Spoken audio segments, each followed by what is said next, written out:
How's the food? Oh my god, it was awesome. One of the best foods I ever had.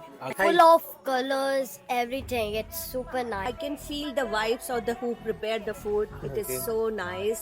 Best experience of Onam Sadhya. നാട്ടിലൊരു ഓണം കൂടാൻ കഴിയാത്തതിന്റെ സങ്കടത്തിലായിരുന്നു ഞാന്. അപ്പൊ അതിലൊരു തീരുമാനമായി 26 items ഉള്ള ഒരു വമ്പൻ ഓണസദ്യക്ക് തയ്യാറെടുക്കാണ് നമ്മള് വിത്ത് മാവേലി. ഹലോ സദ്യ ഗൈസ്, ഓണം തുടങ്ങാൻ പോവാണ് അങ്ങോട്ടേക്ക്. അപ്പൊ ഫസ്റ്റ് ഓണസദ്യ, അതും വേറൊരു രാജ്യത്ത് നിന്ന് നമ്മൾ തുടങ്ങാൻ പോവാണ്.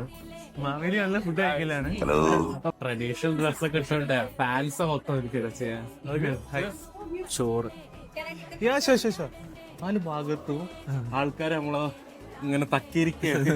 കുറച്ചത് എടുക്കട്ടെ സാർ, കുറച്ചത് എടുക്കട്ടെ സാർ, ഒരു ഫോട്ടോ എടുക്കട്ടെ. ശരിക്കും നല്ല ഫുഡ് കഴിക്കുമ്പോൾ നല്ല സന്തോഷമാവുന്ന പറഞ്ഞേ. തുടങ്ങാൻ പോവല്ലേ? യെസ്. ഞാൻ വിളിച്ചില്ല പറഞ്ഞില്ല എന്നൊന്നും പറയരുത്. അതെ, ഓക്കെ. പപ്പടോ ഇങ്ങനെ അടിയല്ലേ? സദ്യ എങ്ങനെയുണ്ടായിരുന്നു? സദ്യ എന്താ സദ്യ? നോവോട്ടലിലാണ് സദ്യ സെറ്റ് ചെയ്ത് വെച്ചിട്ടുള്ളത്. ഫുൾ ഡീറ്റെയിൽസും കാര്യങ്ങളും നമ്മൾ ഡിസ്ക്രിപ്ഷനിൽ കൊടുക്കുന്നുണ്ട്. ഓണം എത്തിക്ക് സദ്യ കൂട്ടിന് ഒരു പിടി ചോറങ്ങ് കൊണ്ട അച്ചാറ് പുളിയ തോരന് വിളമ്പ പുളിശ്ശേരി ഉപ്പേരി.